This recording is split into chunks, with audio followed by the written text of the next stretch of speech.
edición de su serie Vidas Extraordinarias del programa Una Sola Salud.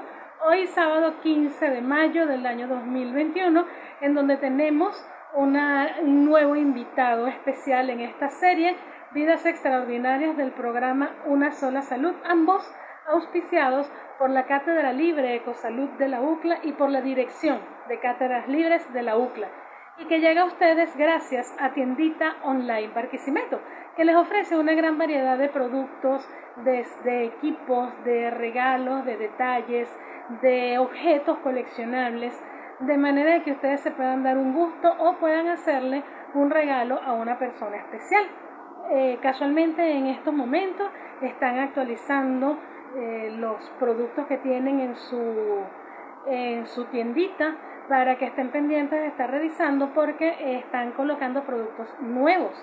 Por cierto, agradecemos a la Casa Colonial y a El Sabor de las Montaneras por el apoyo que se le ha prestado a Tiendita Online Barquisimeto. Buenos días, estamos esperando que nuestro invitado especial del día de hoy se conecte, y que se conecten también algunas otras personas para poder dar inicio a nuestra entrevista especial del día de hoy. Vamos a tener el día de hoy al doctor Naudi Trujillo Macia. Él es médico veterinario egresado de nuestra ilustre Universidad Centro Occidental Lisandro Alvarado. Tiene estudios en ingeniería de producción, es técnico en construcciones rurales, también es magíster scientiarum y doctor en historia, y es el docente de la asignatura Historia y Deontología de la Medicina Veterinaria. También es un referente a nivel de ética a nivel nacional en cuanto a la profesión se refiere. Vamos a hacerle una invitación a nuestro invitado a comenzar nuestra entrevista. Vamos a ver si ya está conectado. Estamos esperando que nuestro invitado especial del día de hoy, aquí lo tenemos. Hola, doctor, buenos días.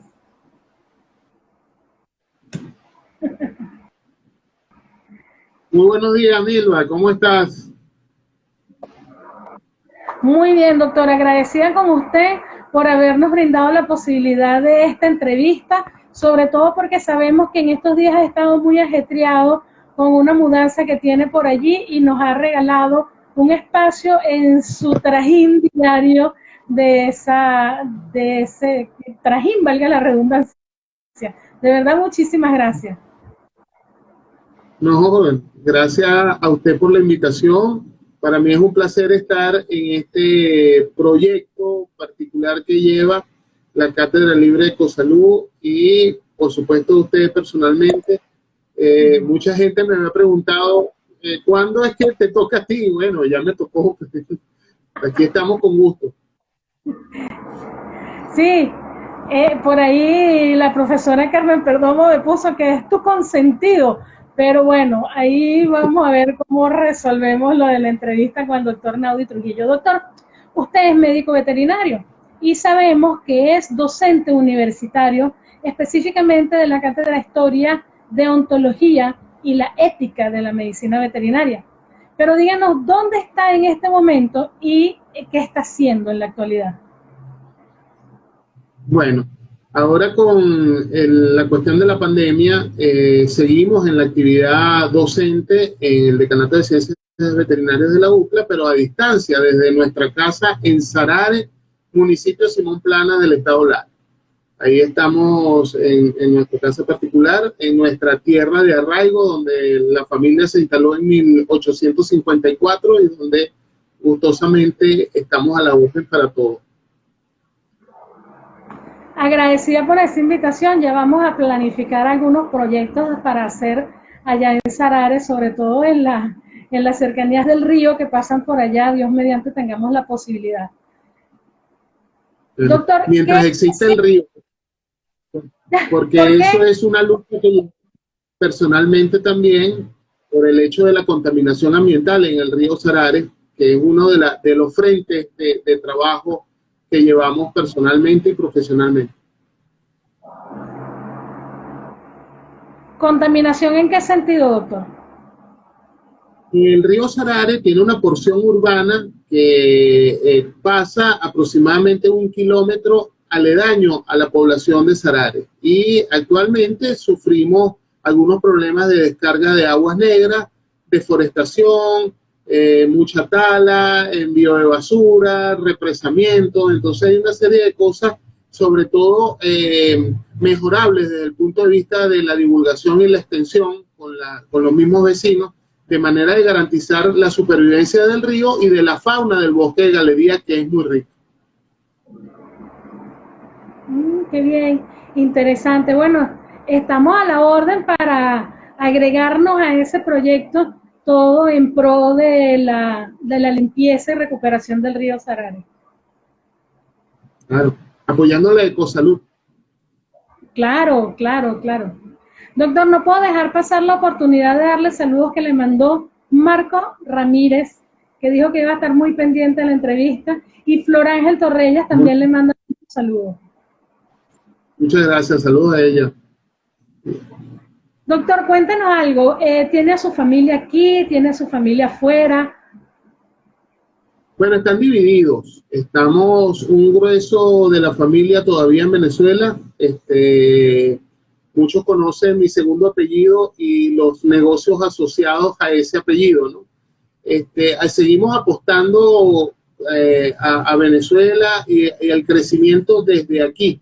Por supuesto, no criticamos la salida de algunos porque son opciones de vida. Nosotros mismos provenimos de familias inmigrantes que llegaron a Venezuela en diferentes momentos, huyendo de algunas situaciones adversas en sus países. Y eso de alguna manera ha dificultado para muchos de nosotros, porque entendemos muy bien lo que es el ser migrante, ha dificultado la salida. Pero muchos de los jóvenes de nuestra familia están afuera. Y bueno, trabajando afuera también y haciendo crecer y recordando mucho Venezuela y propiciando el crecimiento familiar y el crecimiento cultural desde afuera, sin perder la venezolaneidad. Sí, sí, es así. Es contradictorio porque se nos van algunos familiares y pega la distancia, pero también uno se alegra porque sabe que está yendo bien allá en donde están. Claro, claro. Afortunadamente los que están por fuera de la familia, todos están trabajando, gozan de buena salud, están bien, están progresando, aprendiendo muchas cosas. Y en palabras de mi propio sobrino, que es un profesional universitario y está trabajando afuera, dice: aquí estoy aprendiendo muchas cosas que voy a implementar cuando regrese a Venezuela. Esa es la frase tradicional. Qué bien, qué bien. Tenemos la esperanza entonces de que la gente buena se devuelva a ayudarnos a reconstruir esto que nos quede. Es así. Doctor, ¿cómo ha vivido la pandemia allá en Sarare? Bueno, es una cosa bien interesante porque desde nuestra formación como médicos, como agentes de salud pública, agentes sanitaristas, no dejamos de sorprendernos cómo las personas tienen una actitud un poco laxa acerca de todo esto, y quizás esa es la explicación por la cual no hemos podido controlar la pandemia. Al ser un pueblo, claro, es capital de municipio, debiera tener categoría de ciudad, pero Sarare sigue siendo un pueblito. Hay muchas personas que no se están cuidando y muchas personas que toman muy a la ligera el asunto. Sin embargo, el aislamiento producido por la falta de transporte público nos hace convertirnos en una isla sanitaria. Entonces, afortunadamente no ha habido tantos casos, a pesar de que las medidas de bioseguridad son un poco bajas.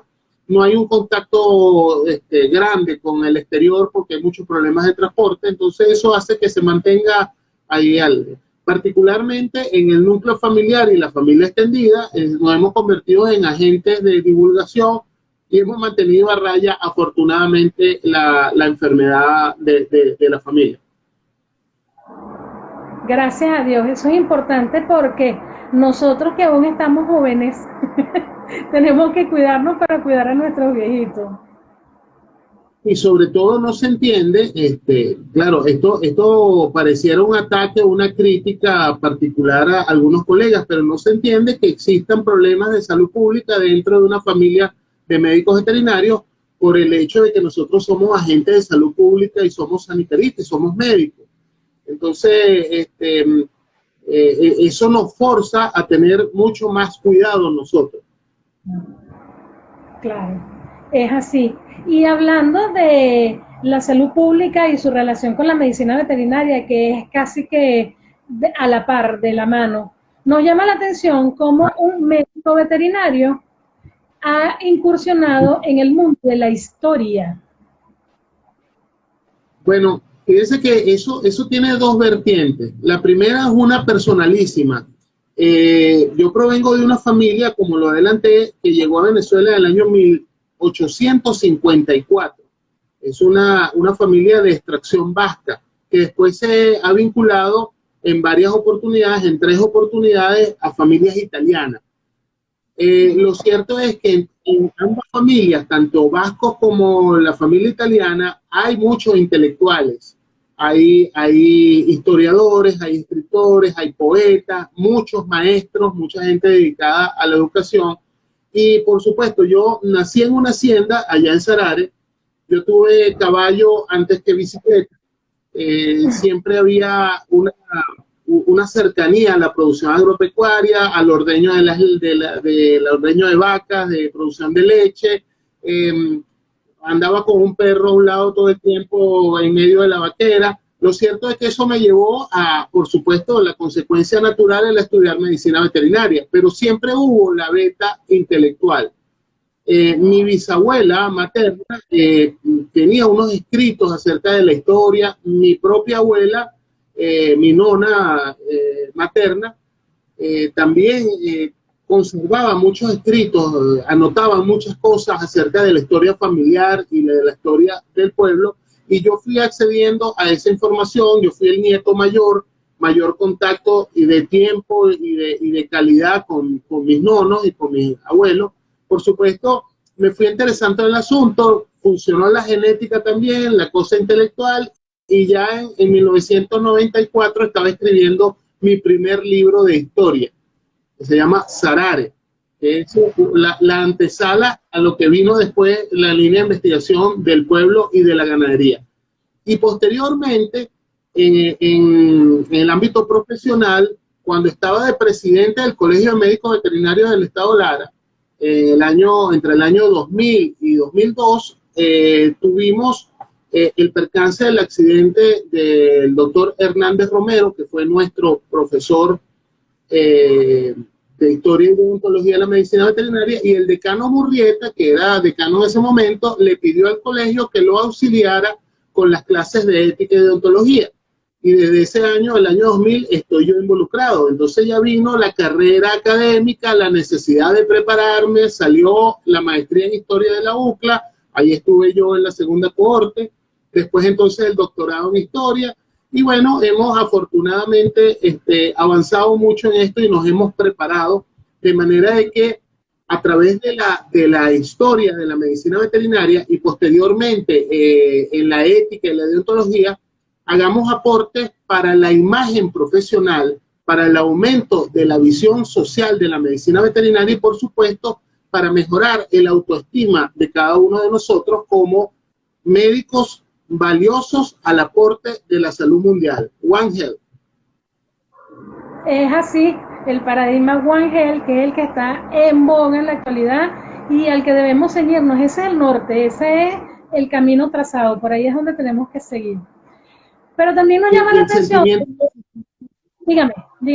El sentimiento necesario de acordarnos de que somos médicos, de que estamos preparados en medicina y en el área de salud, y ese es nuestro norte. Que también estamos preparados en el área de producción, sí, pero esa área de producción, su base fundamental es la biomedicina, porque sin la biomedicina no hacemos nada en producción ni en reproducción. Es así, totalmente de acuerdo. Doctor, también nos llama la atención que un médico veterinario haya incurrido o incursionado, mejor dicho, y sea un referente nacional, tanto de la ética como del marco legal que abraza nuestra profesión. ¿Eso cómo sucedió? ¿También fue fortuito? ¿Cómo no? Claro, eso viene, inclusive ya lo decía en estos días que tuve una entrevista con el doctor Luis Ruiz en su plataforma Vet Academy, que de estudiantes ya teníamos unos grupos de discusión acerca de lo que debía ser el médico veterinario y cómo ajustar al futuro médico veterinario a lo que era el comportamiento de manera de hacer crecer la profesión y la sociedad. Esas discusiones se llevaban a cabo en el famoso Gabinete de Investigaciones Estudiantiles del Decanato de Veterinaria, en el periódico El Carmelo, en el periódico El Garrapatoso. Entonces ya había una vena importante. Cuando llego a la directiva del Colegio de Médicos Veterinarios del Estado Lara, junto con Tender Meléndez, el colega Tender Meléndez, con la colega Tayira Castillo, con el colega José Carabín, con el colega José Alberto Cambero. Entonces, esa ya se hizo formal, pues, aquello de discutir acerca de la legalidad, la moralidad y el eticismo que debe haber en el médico veterinario. Y cuando pasé a la universidad a encargarme particularmente de esa cátedra, entonces empezó la profundización y la preparación en esa área, que me llevó inclusive a hacer mi postdoctorado en filosofía profesional, con lo que es la regulación de las profesiones y lo que es el análisis de cómo debe ser el comportamiento del médico veterinario. Es interesante ese último comentario, pero ya quiero darle el mensaje del señor Alexander Zambrano, que se conectó y le manda la bendición y un abrazo a su compadre. Compadre, porque hemos coincidido y somos padrinos conjuntamente en varias promociones de médicos veterinarios. Saludos, compadre. Qué bien.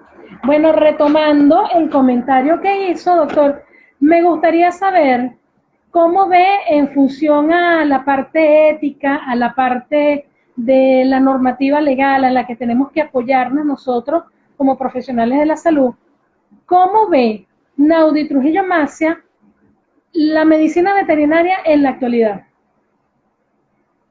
Mire, son momentos dificilísimos que estamos atravesando, porque tenemos un ataque frontal y por varios frentes, que es lo complejo del asunto.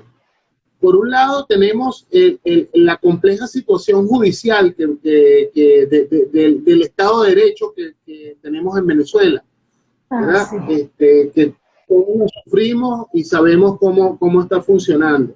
La dilación que hay, los contratiempos que hay para poder ejercer acciones de alguna manera judiciales, cosas. Lo otro es el debilitamiento que ha tenido particularmente el gremio médico-veterinario. La falta de elecciones y renovación de las autoridades por la situación compleja, la declaratoria en la Constitución del 99 de la supervisión de todos los procesos electorales gremiales por parte del Estado a través del Consejo Nacional Electoral. Eso ha dificultado mucho la renovación de las autoridades. Lo otro es la dejadez de los propios médicos veterinarios, entendiendo que el colegio es la sede con la piscina, con el cafetín, con la tasquita para las reuniones de los viernes. El colegio no es eso, el colegio es la agrupación de colegas. Así como la iglesia no es el templo, sino que la iglesia son los feligreses, el colegio es la agrupación de los colegum, de los colegas. Entonces, mientras no internalicemos ese concepto, vamos a tener mucha debilidad.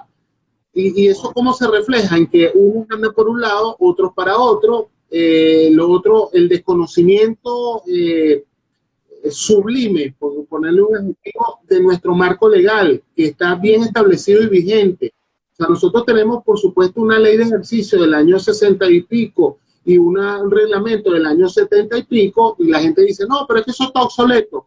Puede ser que esté técnicamente obsoleto, pero está en plena vigencia. y lo que hay es que aplicarlo, más nada. Además, tenemos algunas herramientas adicionales como la Ley de Protección de Fauna Silvestre, las ordenanzas municipales, el Código Penal, muchas herramientas legales que nosotros pudiéramos argumentar para evitar, por ejemplo, el ejercicio ilegal de la profesión, para regular nuestras propias actuaciones también, para poder participar más activamente en lo que es las decisiones de Estado, porque a quienes les compete particularmente apoyar al Estado, en este caso el Estado venezolano, en situaciones o en temas como seguridad agroalimentaria, salud pública, sanidad animal, ecología, alimentos, es el médico veterinario. Entonces, lo que pasa es que el ambiente está débil. Por eso es que para fortalecer ese ambiente debemos fortalecernos nosotros como médicos veterinarios. Si no, corremos el riesgo de estar graduados de una profesión que no existe. Es una de las frases que yo he acuñado en mis clases, porque hay un riesgo permanente hacia la medicina veterinaria y la preparación de intrusos es uno de ellos. Sí, yo pienso que la mejor forma de evitar algunas cosas que se están viendo, sobre todo el intrusionismo o intrusismo, no recuerdo cómo se dice, pero una de las formas de evitarla es conocer nuestro marco legal, conocer qué podemos, qué debemos hacer y sobre todo qué es lo que no debemos hacer, porque pareciera que eso es lo que nos aprendemos y eso es lo que hacemos. Entonces, yo pienso que partiendo de nosotros mismos, poniendo de nuestra parte, pudiéramos avanzar un poquito en ese sentido. Hay tres cosas que yo creo que en este momento son fundamentales. La primera es la activación necesaria de los tribunales disciplinarios, no solamente para la parte punitiva, o sea, para investigar y sancionar, sino para la parte educativa. O sea, el tribunal disciplinario tiene que promover dentro de los colegios, en cada uno de los colegios y a nivel nacional de la federación, el conocimiento del marco legal, la jurisprudencia, qué está pasando, cómo se están atendiendo en diferentes estados las situaciones. Eso por un lado. Segundo, los colegios, las agrupaciones de colegas, tienen que propiciar la educación continua. Y en tercer lugar, la discusión permanente, ¿verdad? Sentarnos para discutir y buscar soluciones, porque soluciones las tenemos todas, estamos muy bien preparados afortunadamente, pero no estamos discutiendo, nos quedamos solo en la crítica, en la queja y no pasamos a la etapa constructiva ni propositiva. Sí, y yo agregaría también de que en la parte, en los entes superiores, quienes tienen una mayor jerarquía a nivel gremial, que de allí parta, ¿no? El apoyo a los colegas, a todos los colegas por igual, sin ninguna preferencia, o que también partan decisiones consensuadas, no decisiones unipersonales. Entonces, también desde allí pudiera venir parte de algún camino, de algún avance hacia mejoría. Bueno. Y la vinculación, la necesaria vinculación mundo académico, mundo gremial. Estamos como separados en muchas oportunidades también. Hay oportunidades en que le he escuchado yo a decanos de algunas de las facultades que desconocen quiénes son no se acuerdan quiénes son los colegas que están en el gremio y viceversa, en el gremio, quién estará de decano en tal facultad. O sea, eso debiera ser más fluido y una interacción mucho más productiva. Sí, me surge una duda, bueno, no me surge a mí. Domingo Gallego, que está conectado, nos envía una pregunta, ¿qué opinión le merece? ¿Cómo cree usted que debería ser o cuál es el futuro de la medicina veterinaria en la pospandemia? Bueno, imagínense, nosotros tenemos grandes responsabilidades pandémicas y pospandémicas, que muchas veces inclusive no nos hemos dado cuenta del asunto. Porque la principal es la producción sana de productos de origen animal, de origen proteico. A pesar de toda la campaña y del veganismo y del vegetarianismo, está demostrado científicamente que el humano necesariamente debe consumir proteína de origen animal.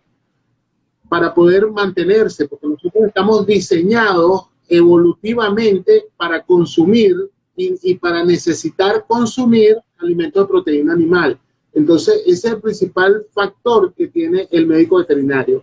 En la pandemia, para garantizar los estados nutricionales adecuados que sustenten el estado inmunológico adecuado, y por otro lado en la pospandemia, porque necesitamos nosotros poder aportar elementos importantes en ese ámbito. Pero lo otro también es que nos están dejando en muchos países y en muchas sociedades por fuera del asunto de la resolución de la pandemia, cuando los médicos veterinarios hemos estado a través de toda la historia de la humanidad inmersos en lo que es las pandemias, las epidemias. O sea, nosotros tenemos que estar luchando constantemente con las tosas que se dan en todas partes del mundo, o sea, una pandemia, técnicamente, con la tuberculosis, con infinidad de enfermedades, y hemos inclusive ganado la batalla porque hemos entendido cómo es que se maneja una enfermedad en grandes colectivos y no en los individuos. Entonces, debiéramos aportar y debieran escucharnos mucho más. Eso a mí me da mucha risa cuando argumentan, no, que la inmunidad de rebaño, como si fuera un término nuevo inventado para esto, y resulta que la inmunidad de rebaño nosotros la estamos manejando hace siglos. Sí. Sí, bueno, es un término nuevo para algunos profesionales de la salud, pero para los médicos veterinarios que trabajamos con eso desde hace años, de toda la carrera, bueno, imagínese usted.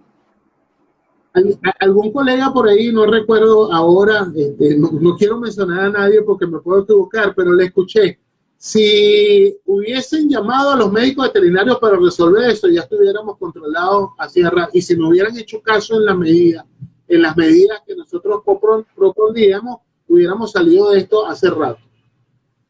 Bueno, en ese comentario han coincidido varios de los entrevistados de nuestros invitados médicos veterinarios, porque ciertamente si nos hubiesen permitido a los médicos veterinarios formar parte del equipo de trabajo en la lucha contra la pandemia, la actualidad fuera otra, el mundo actual de la pandemia fuera otra cosa.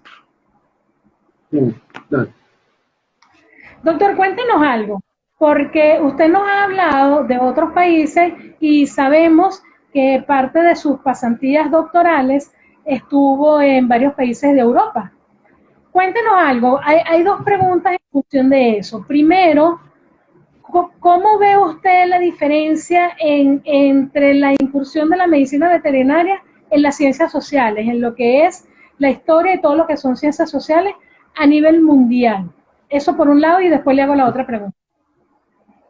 Muy bien. Existe desde los años 70 un movimiento intelectual, un grupo de trabajo académico referido particularmente a la relación entre ciencias sociales y medicina veterinaria, porque debe ser una relación muy estrecha, por lo que hemos venido hablando de que la medicina veterinaria tiene un papel importante en la educación de la sociedad, en líneas generales. O sea, cómo vas a comer, cómo te vas a comportar, cómo vas a evitar las enfermedades, cómo convivir con los animales, ¿verdad? Cómo entendernos como animales, es una cosa que se nos olvida constantemente. Empezamos a hablar y hablamos, me refiero a los humanos y los animales. La frase es, los animales incluyendo al humano, pues se nos olvida que somos animales. Ese complejo antropocéntrico que llevamos encima, ¿no? De que somos la cosa superior. Bueno, ese movimiento geográfico ha desembocado en la formación de un grupo muy importante que es la Asociación Mundial de Historia de la Medicina Veterinaria, que tiene representación en muchas partes del mundo, casi en todos los países del mundo. Y que su área no solamente es la historia, porque se dedica a la historia, ¿no? Como eje principal, pero también es a la imagen médico-veterinaria, a la parte ética, a la parte deontológica, a la parte, lo que tiene que ver con la visión social de la medicina veterinaria y la acción social de la medicina veterinaria. Entonces, en ese ámbito hemos hecho unas muy buenas relaciones.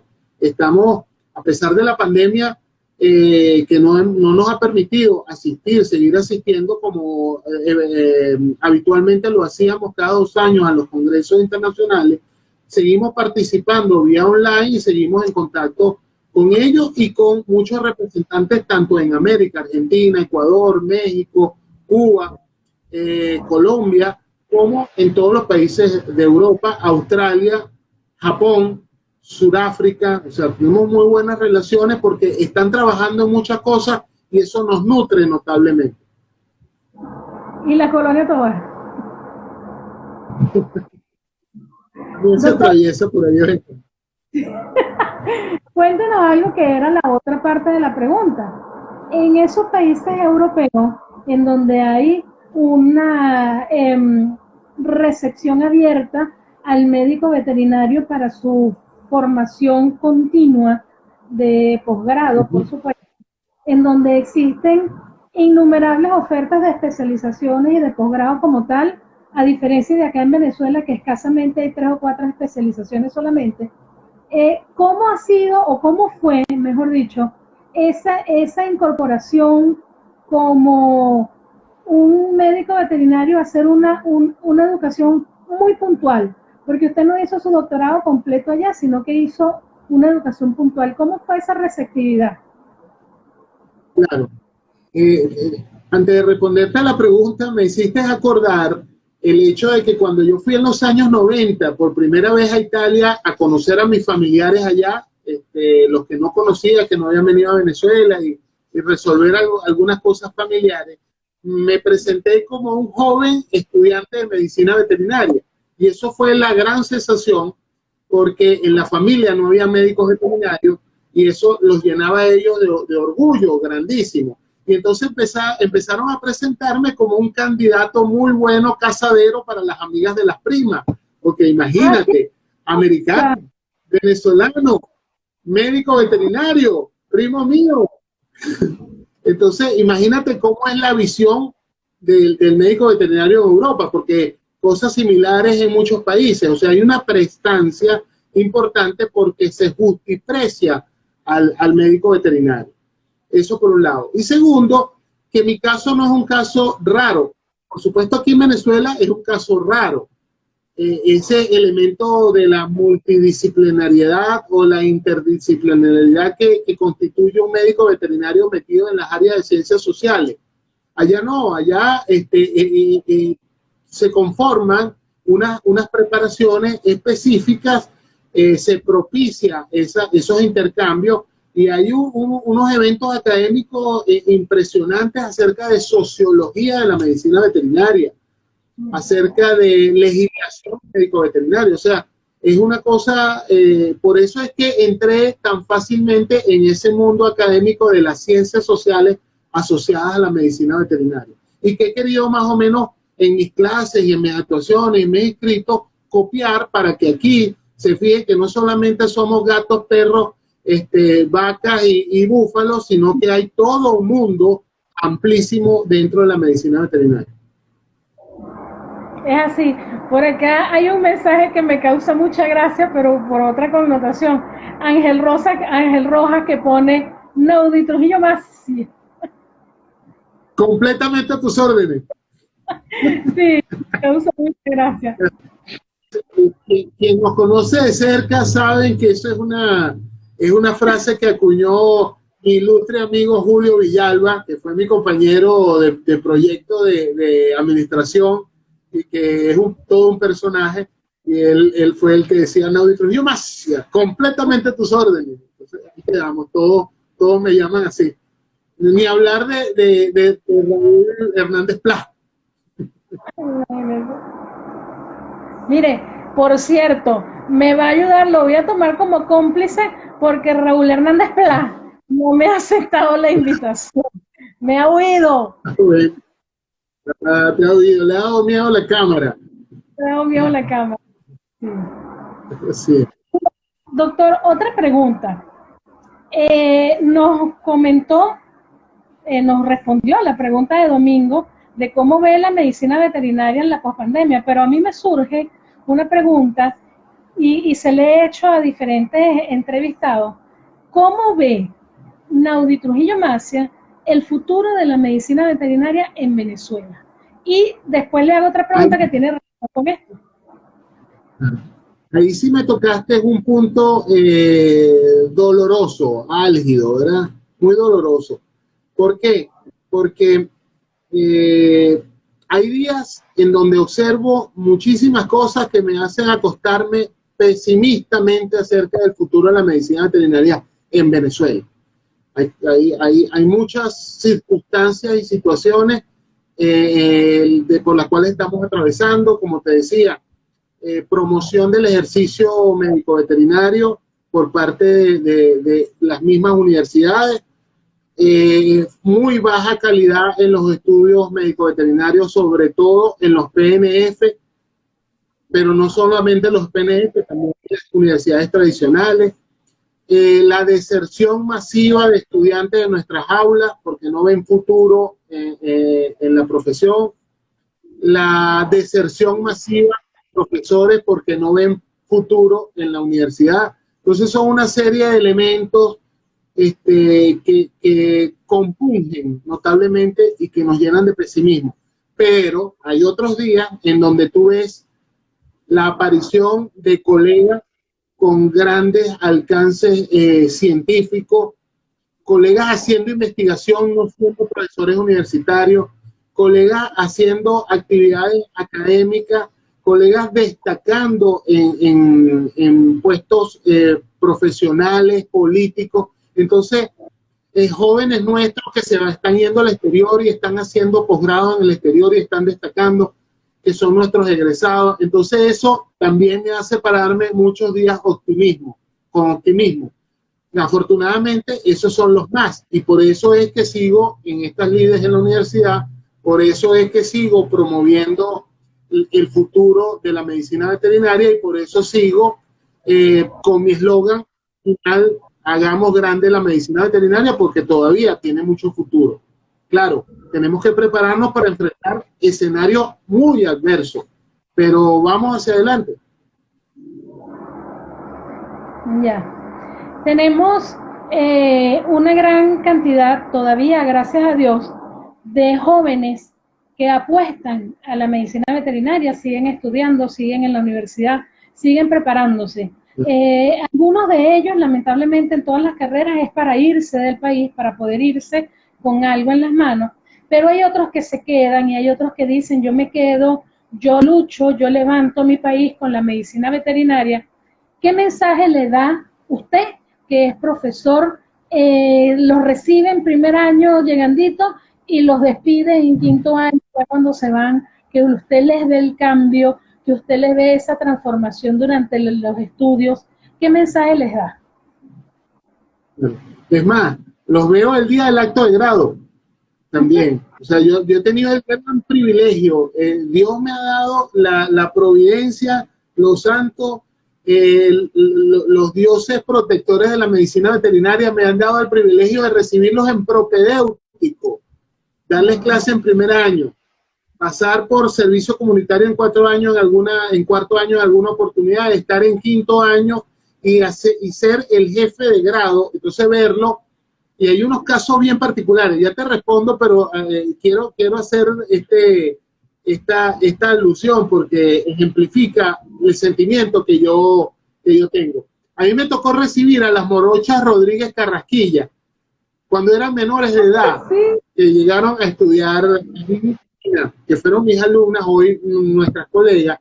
Ellas llegaron menores de edad a estudiar medicina veterinaria, y el segundo día de clase tenían la primera práctica, que nos íbamos a la hacienda del Torrellero, y llegó la mamá con ellas: doctor, concha, que yo estoy muy preocupada porque ella está chiquitica. Y ciertamente eran chiquiticas, menores de edad, todas nerviosas y aquella cosa, ¿no?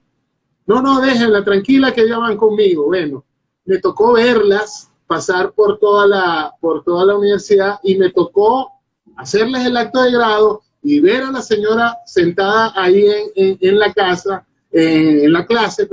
magistral, en el acto de grado, y yo me reía con ella porque ciertamente vi todo el progreso, como lo he visto de los casi 3.000 estudiantes que han pasado por mi aula y por mi asignatura y por mi acto de grado. ¿Entiendes? Es una cosa impresionante. Ciertamente se ve el crecimiento.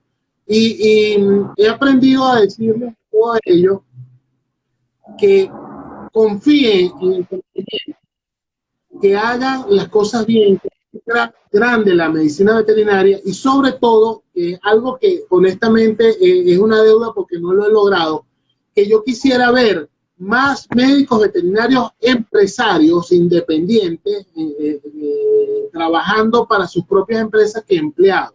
Eso va a ser muy difícil todavía, ¿no? Pero hacia allá vamos. La idea es que nosotros nos impongamos, que seamos los médicos veterinarios que resolvamos el problema en la finca y no el que nos llamen para firmar el documento y para cumplir un requisito legal, porque hay que firmar las guías y esas cosas. A veces nos llaman cuando el problema ya está instaurado. O sea, la idea es que cambie con nosotros la visión de lo que es la medicina veterinaria y su papel en el desarrollo de la nación. Sí, es así.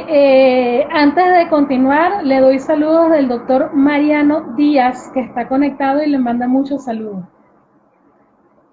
Maestro de vida y de profesión. Saludos cordiales y un abrazo, mi cariño. Maestro de vida en la profesión y en la vida como tal, de ejemplos a seguir realmente. Doctor, usted nos habló de que le gustaría no ver tantos médicos veterinarios empleados, pero yo pienso que necesariamente tiene que continuar siendo así, por lo menos no tanto, que disminuya algo, pero no que disminuya completamente, porque en el plato de comida que cada uno de nosotros tiene cuando almuerza, cuando cena o cuando desayuna, hay como mínimo 7 médicos veterinarios involucrados, entonces necesariamente tienen que haber empleados. En el desayuno larense hay 21 médicos veterinarios involucrados. Imagínense. 21. El ejercicio varias veces. Es el más rico tradicional. Bueno, el desayuno larense tradicional, porque con las condiciones que tenemos hoy en día se ha reducido mucho la disposición de alimentos en la mesa venezolana, ¿no? Pero en el desayuno larense o en la tostada caroreña hay muchos médicos veterinarios involucrados. Increíble. Mire, le manda a decir Domingo Gallego que su primera experiencia académica fue en su clase. ¿Usted se acuerda cuando lo puso a dar una clase de veterinaria precolombina? Así, ese cuento es bien particular. Domingo Gallego es de esos alumnos muy proactivos.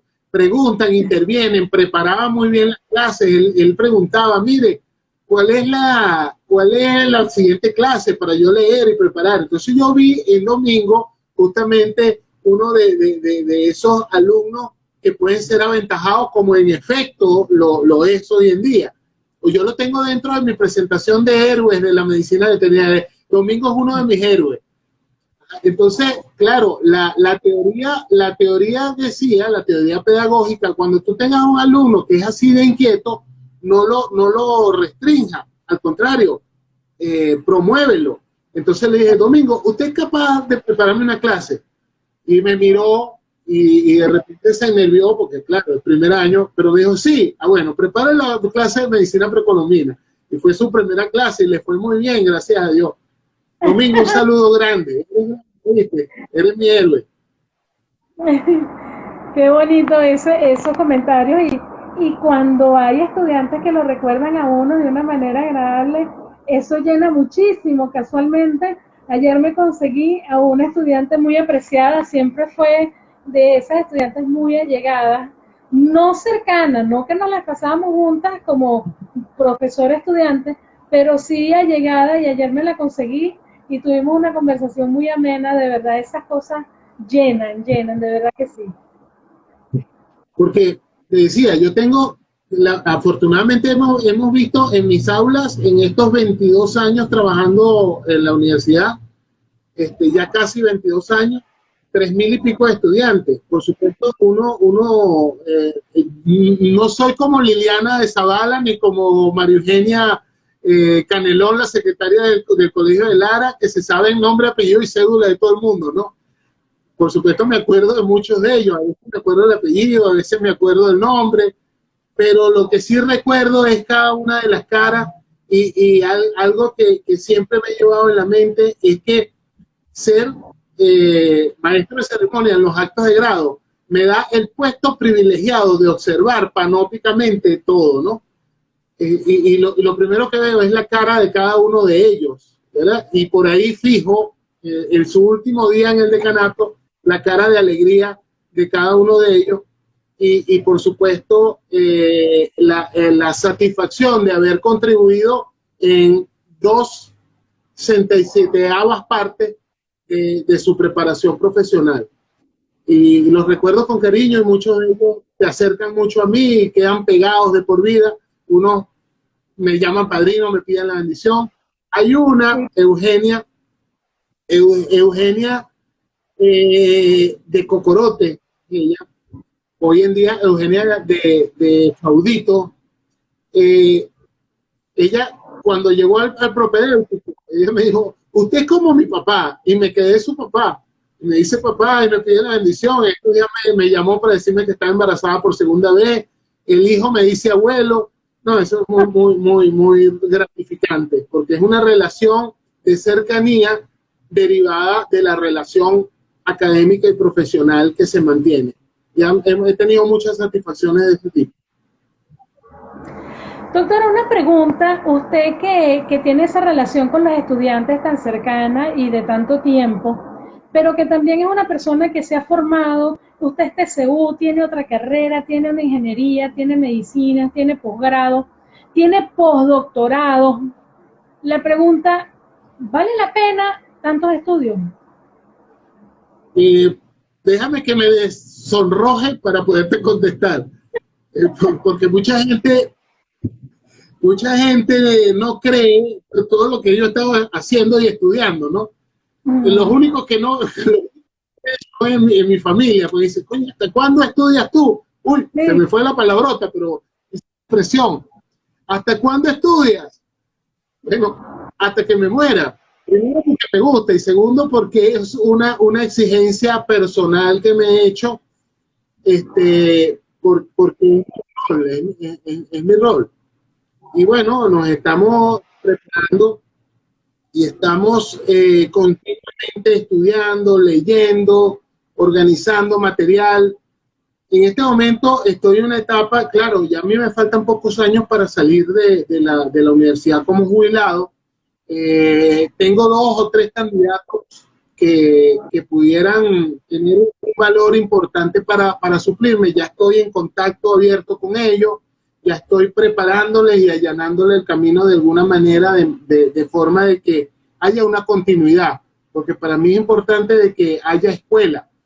Desafortunadamente, el profesor Hernández Romero, yo lo sustituí a él había sustituido al profesor Hernández Robati, o sea, solamente hemos estado 3 profesores formales en la cátedra, en el Decanato de Ciencias Veterinarias, pero no había habido una continuidad entre nosotros 3. Yo quiero romper con ese paradigma y que sí haya una continuidad. Claro, que quien me suceda tenga sus elementos de aportes particulares, pero que haya una continuidad del trabajo que se está haciendo, de manera de que sigamos colaborando con el crecimiento intelectual del médico veterinario desde el punto de vista de la ciencia social. Qué bien, eso es importante y tomo como respuesta el que sí vale la pena el estudiar y el prepararse porque le abre las puertas ahora en muchos. Claro. Además, no se entiende a un médico, ¿verdad? Incluyendo al médico veterinario, no se entiende a un profesional de la salud, no se entiende a un profesional que se gradúe y su educación llegue hasta el día del acto de grado. levantó el título, le puso la medalla a la mamá, le dio la medalla al papá, se tomaron la foto los tres juntos y hasta ahí estudió. No, eso es un contrasentido muy grande. Ahí es donde empieza el estudio, porque nosotros en la universidad lo que damos son las herramientas para que el individuo tenga una ocupación orientada de alta calidad, que es lo que es la profesión, pero fundamentalmente lo que damos son estrategias de vida y de trabajo para continuar la profesión. En el sentido de que, bueno, ahora tienes que empezar a resolver problemas, y para resolver problemas tienes que buscar unos antecedentes. Ok, cuando enseñamos historia clínica y anamnesis, lo que enseñamos es el procedimiento, no cómo se hace la historia clínica. Cuando tú llegas a una finca, pues una anamnesis de la finca, puedes hacer una historia clínica de la finca, puedes hacer una historia de vida, un análisis etnográfico o sociológico de la finca, porque tú estás preparado para eso, para hacerlo. Ahora, ¿cómo lo implementa? Bueno, ahí tienes que prepararte y leer un poquito. Entonces, todos los días tienes que leer un poco, todos los días tienes que mejorar, actualizarte.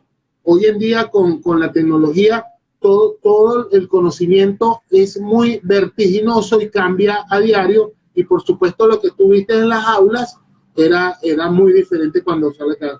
Yo mismo, cuando yo salí de egresado médico veterinario y me dispuse a montar mi consultorio de pequeños animales, que fuimos a hacer la primera compra en una casa de implementos médicos, de insumos médicos, empezamos a ver una serie de cosas que no las habíamos visto por supuesto, porque se usan más en medicina humana que en medicina veterinaria, pero que nos fueron utilísimos a mi socia y a mí, y aprendimos muchas cosas de eso. Y si nos hubiéramos quedado solos con lo que vimos en la universidad, no hubiésemos progresado. Sí, ese comentario me trae a la mente algo que yo, no sé, no proceso, porque quizá eso sea lo que le pasa a algunos colegas que son veterinarios, que se les olvida simplemente que son médicos, y no es una cuestión de semántica, o sea, se les olvida que son médicos, se les olvida el acto médico, se les olvida la medicina, y actúan casi que por instinto, no sé. Mira, imagínense, yo he tenido el caso, afortunadamente ínfimo, ¿no? En el número de algunos estudiantes que me los consigo. ¿Y qué estás haciendo?